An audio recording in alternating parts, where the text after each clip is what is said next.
प्रथम चरण का मतदान लगभग हो चुका है और ये मेरा पूरे बंगाल में 30वां कार्यक्रम है। चुनाव का परिणाम बालागढ़ वालों जानना है क्या? जरा जोर से बोलो, चुनाव का परिणाम जानना है?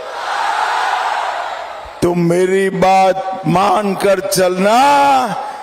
5 तारीख को दीदी का सुपड़ा साफ हो जाएगा।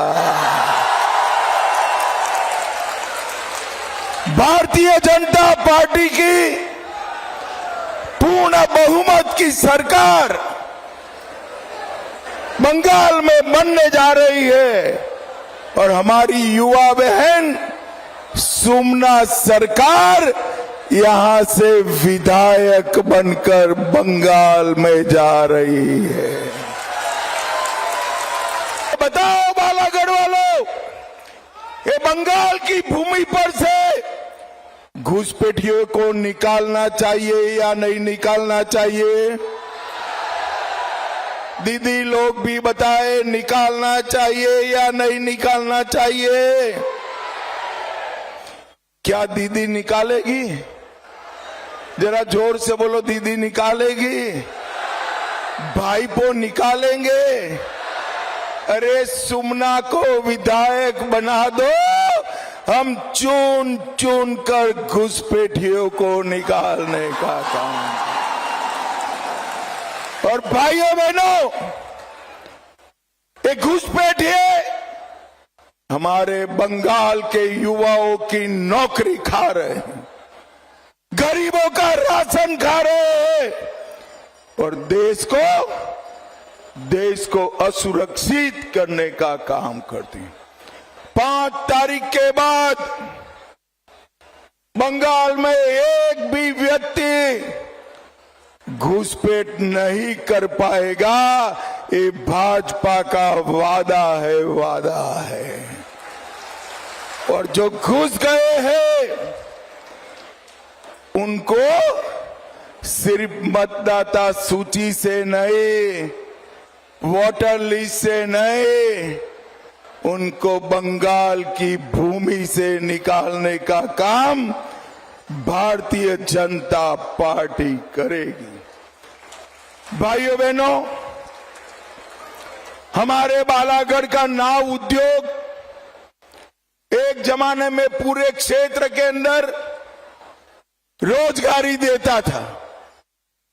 ये ममता की सिंडिकेट के कारण नाव उद्योग बंद हो गया है। 41 कारखाने ममता दीदी ने बंद कराए। मैं आज कहकर जाता हूं, सुकना सरकार को एमएलए बना दो, ये सारे नाव बनाने के कारखाने हम फिर से एक बार शुरू कर देंगे। भाइयों,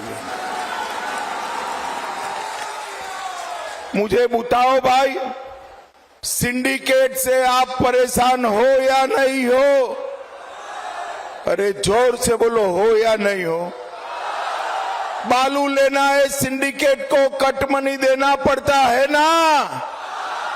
ईंट लेनी है, सिंडिकेट को कट मनी देना पड़ता है ना।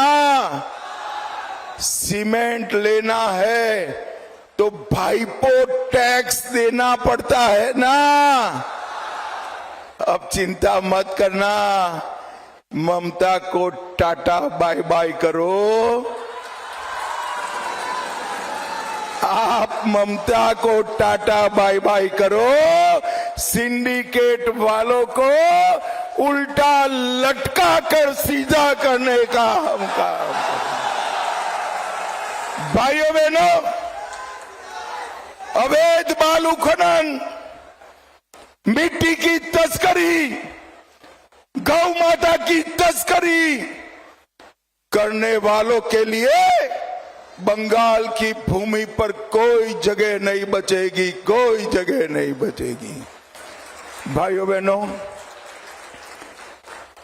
आप लोगों को मैं एक बात बता दूं, कुछ दिन पहले ममता के गुंडे कहते थे कि आप प्रचार कर लो, हम वोट ही नहीं डालने देंगे।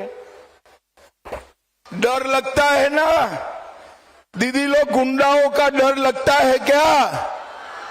अरे जोर से बोलो, लगता है या नहीं लगता है भाई? डरना मत। मैं आज दीदी के गुंडों को कहकर जाता हूं, कान खोल कर सुन लो, 29 तारीख को एक भी मतदाता को उंगली भी लगाई तो आपकी जगह बंगाल की खाड़ी में होगी, बंगाल की खाड़ी में। चुनाव आयोग ने सेंट्रल पैरामिलिट्री फोर्सेस की बहुत अच्छी व्यवस्था करी है, किसी को डरने की जरूरत नहीं है, किसी को डरने की जरूरत नहीं। भाइयों बहनों, मुझे बताओ, अयोध्या में राम मंदिर बनना चाहिए था या नहीं बनना चाहिए था? जरा जोर से बोलो, बनना चाहिए था या नहीं बनना चाहिए था? पहले मुगलों ने रोका, फिर अंग्रेजों ने रोका, फिर कांग्रेस और टीएमसी ने रोका। 19 में आपने मोदी जी को प्रधानमंत्री बनाया। मोदी जी ने राम मंदिर बनाकर जय श्री राम। अब मोदी जी ने राम मंदिर बनाया, अरे ममता दीदी इसके चेले चपाटे हुमायूं से बाबरी मस्जिद बनाना चाहती। ममता दीदी कान खोलकर सुन लो, ये बंगाल भारत की भूमि है। जब तक भाजपा का एक भी कार्यकर्ता जिंदा है, हम बंगाल की भूमि पर बाबरी मस्जिद नहीं बनाने देंगे, नहीं बनाने। भाइयों बहनों, ये ममता दीदी का समय अब समाप्त हो गया है।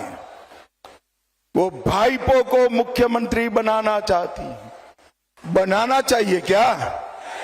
अरे जोर से बोलो दीदी लोग, बनाना चाहिए? भाइयों बहनों, बंगाल का मुख्यमंत्री बंगाल की मिट्टी का बेटा बनेगा, बंगाली मीडियम में पढ़ा हुआ बेटा बनेगा और बंगाली बोलने वाला ही बंगाल का मुख्यमंत्री बनेगा। मगर दीदी खुश मत हो जाओ, वो भाईपो नहीं है, वो भाजपा का ही कार्यकर्ता बंगाल का अगला मुख्यमंत्री बनेगा।